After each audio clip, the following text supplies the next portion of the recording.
대표님, 현금 서비스 저축은행 카드론 이자 폭탄 때문에 이 영상 클릭하셨죠? 핵심만 말씀드립니다. 신용보증재단 대출은 업력, 담보, 높은 매출이 없어도 됩니다. 하지만 딱 이 신용점수 부분이 당신의 대출 가능성을 결정하는 가장 큰 위험 요소입니다. 오늘 몰라서 못 받는 신용보증재단 대출의 숨겨진 허들 3가지와 심사 통과 대화법을 현업 전문가가 정확히 알려드립니다. 안녕하세요. 지불TV 전부장입니다.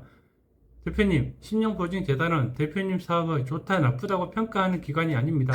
이들은 딱 하나, 보증사고가 날 위험 요소가 있는지 없는지만 확인합니다. 그래서 업력, 매출 규모, 담보 유무는 위험 요소가 아닙니다. 하지만 대표님이 간과하기 쉬운 결정적인 3가지 위험 요소는 있습니다. 첫 번째 허들, 신용점수의 위험 신호입니다. 많은 분들이 신용점수 낮아도 된다고 오해합니다. 아닙니다. 신용보증재단의 경우 통상 나이스 740점은 가장 중요하게 보는 위험 신호로 간주합니다. 물론 740점 미만이라도 다른 조건이 완벽하면 가능하지만 740점 이하부터는 심사 난이도가 급격히 올라갑니다. 그리고 소액이라도 최근 1년 내 잦은 연체 이력은 강력한 위험 요소입니다. 두 번째 허들은 자금의 관리 능력 문제입니다. 국세, 지방세 등 세금 체납은 바로 부적격입니다. 또한 저축은행, 캐피탈, 카드론 등에서 3건 이상으로 대출을 받았다면 위험 신호입니다. 금액이 작은 대출은 신청 전에 미리 정리하고 가시는 것을 강력히 추천드립니다.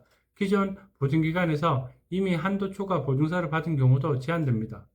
마지막 허들은 사업의 진정성입니다. 금액은 작아도 좋습니다. 운영 중임을 증명할 수 있는 매출 자료는 필수입니다. 명의대여, 바지 사장은 절대 금지이며 유흥, 도박 등 정책자금 조회 업종이 아닌지 확인하세요. 이 3가지 허들을 통과했다면 마지막은 심사관을 설득하는 미래 대화법입니다. 심사관은 대표님 사업의 지속 가능성을 확인하고 싶어 합니다. 복잡한 사업계획서 필요 없습니다. 이 5가지 질문에만 자연스럽게 답변하세요.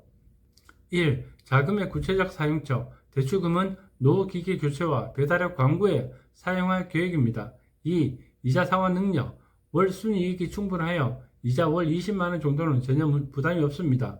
3. 고객 유지 전략, 각종 이벤트로 단골을 꾸준히 확보 중입니다. 4. 매출 증대 계획, 배달앱 광고 늘려 월 50에서 100만원 매출 계획 증가입니다. 5. 사업이 지속 가능한 이유, 주변 아파트 단지가 많아 단골 고객이 꾸준히 증가하고 있습니다. 이처럼 구체적인 수치와 계획을 상상하여 이야기할 수만 있다면 대출은 성공입니다. 이런 최소한의 위험 요소와 대표님의 의지만 있다면 누구나 받을 수 있는 게 신용보증재단의 장점입니다. 심사 과정 또한 복잡하지 않습니다. 신용보증재단의 진행 순서, 대출 신청, 재단 심사와 실사, 보증서 발급, 은행 대출 신청과 대출 실행입니다. 이 과정만 보면 아시겠지만 신용보증재단은 소상공인을 위해 만든 가장 접근성 쉬운 제도입니다. 그럼 신용보증재단 단점은 없나요? 물론 있습니다. 최대 단점이 금리가 소준공보다 조금 높은 것입니다. 신용보증재단 금리 5.3%, 소준공 금리 최소 2%, 최대 4.3%.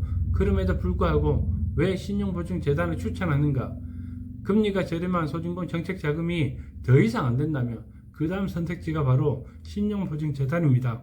대표님, 다시 정리합니다. 신용보증재단 대출은 740점 부근의 신용 위험 신호와 3가지 핵심 위험 요소만 없다면 충분히 가능합니다. 대표님의 복잡한 상황이 3가지 허들을 통과할 수 있을지, 현재 가장 유리한 정책자금은 무엇인지, 현업 전문가의 1대1 진단이 필요하다면 아래 고정 댓글 링크에 연락처를 남겨주세요. 대표님의 사업 성공을 가장 현실적으로 도와드리겠습니다. 이상 지불TV 전부장이었습니다. 감사합니다.